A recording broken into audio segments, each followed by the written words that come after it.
Adani Group continues to be in news. The latest that we're getting is SEBI is asking OCCRP to forward its findings to SEBI, perhaps an investigation in order? So, Shweta, I don't think there is anything new in this matter. The only difference this time around being that SEBI, which had hid these opaque structures in its investigation on the Adani-Hindenburg saga. Remember, in Jan, Hindenburg Research had come up with two issues against the Adani Group. Number one being the violation of the minimum shareholding pattern for public shareholding, and the second being reports of short selling on account of which Adani Group seems to have profited. Now, there were these opaque structures which operate from outside of the shores of India, where SEBI has limited if any jurisdiction. It wasn't able to go deeper down into understanding and identifying who are the eventual beneficiaries by account of this short selling, which seemed to have helped Adani shore up its own interest.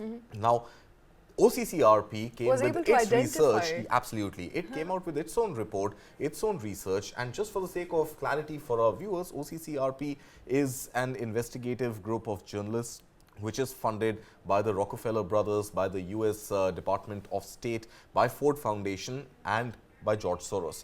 Now, there were apparently, allegedly, as per the Adani Group, vested interest for OCCRP to publish what it said, a rehash of the Adani-Hindenburg research. But what we seem to understand yet is that OCCRP was able to break through into those opaque structures. Now, SEBI, because of its limited jurisdiction, has not been able to understand who these eventual owners of the opaque structures are, and has now tried to get help from OCCRP, asking OCCRP to share the documents which it had used in its own reporting with SEBI for SEBI to further its investigation.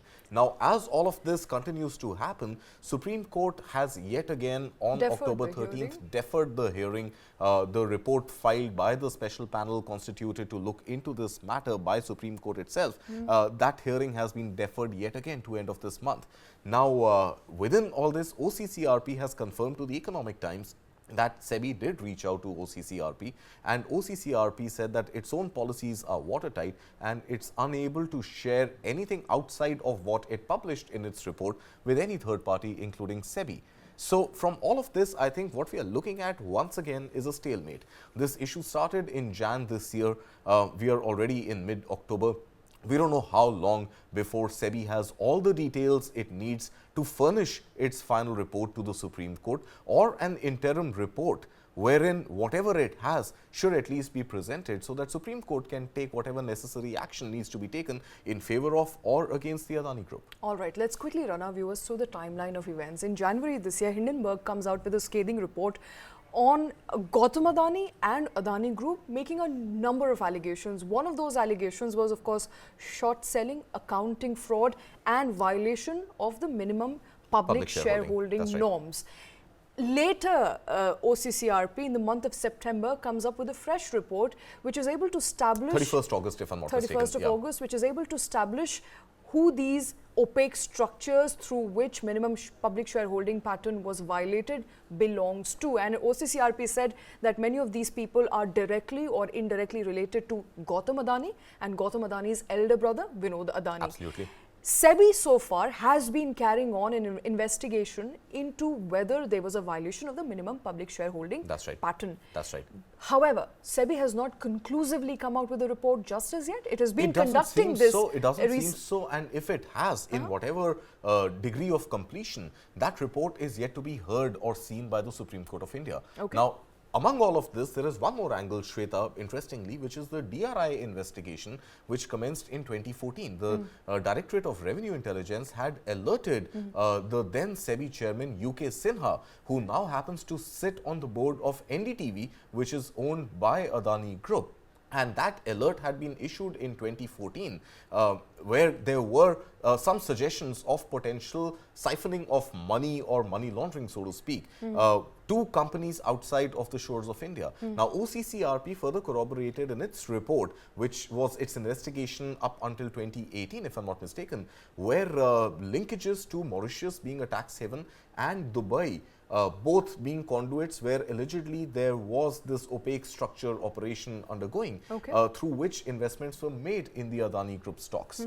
Now, so SEBI starts an investigation back in 2014. That's right. Hasn't concluded in its investigation as of October of 2023. So the investigation started. I'm not sure if it is the same investigation which is continuing or that investigation was put to bed, because the High Court had also quashed the DRI mandate for a further investigation into the matter, and that is another chapter altogether. So I think where we stand right now is, amid all of this, between Hindenburg Research, followed by a build-up of that by OCCRP, and the latest by Financial Times. Let's come to Financial Times. The whole story is now getting linked and is reaching to a point where there is definitely some evidence in the globe of some potential paperwork that does not add up. Now, is this money laundering? Is this siphoning of funds? Is there a cold scam or not? All of that is for the courts to eventually decide. Right. But there is definitely some paperwork, some corroboration of data, if not facts, some corroboration of data,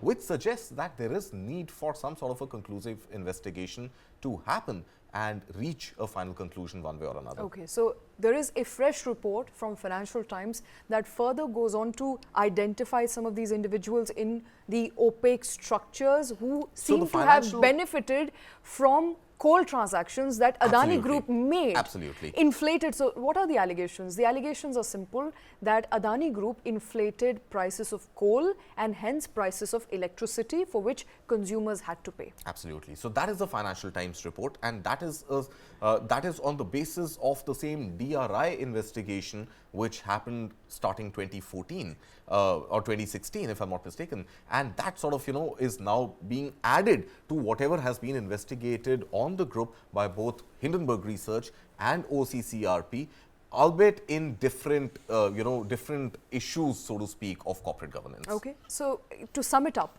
I think what's needed perhaps are two things. First, a thorough investigation and the SEBI report to finally come out. I think it's about time that markets regulator comes out and states affirmatively to protect investors, to protect consumers, and to protect people who are invested in Adani Group, whether Adani violate some of market rules or it did not violate any rules. So to my limited understanding, Shweta, SEBI will at best be able to only draw some sort of a conclusive report on the Adani-Hindenburg issue. When it comes to money laundering, if at all allegedly money laundering, or if it comes to siphoning of funds or artificially inflating coal prices, all those operate outside of the shores of India, and that is an investigation that SEBI may not have the remit to undertake. All right, so reports after reports coming in there as far as Adani Group is concerned. SEBI yet to conclusively come out with its report, alleging whether the allegations, of course, is that opaque structures which are responsible for investing or which have invested in publicly listed Adani Group of companies who and are have short-sold their shares on the basis of information they had and profited from those sales. and who are the final beneficiaries of that short selling. That and report how, is if at not all, out. Are they related to the Adani Group? Absolutely. So all those, of course, all those details will only be out once SEBI shares its report. That report is much awaited.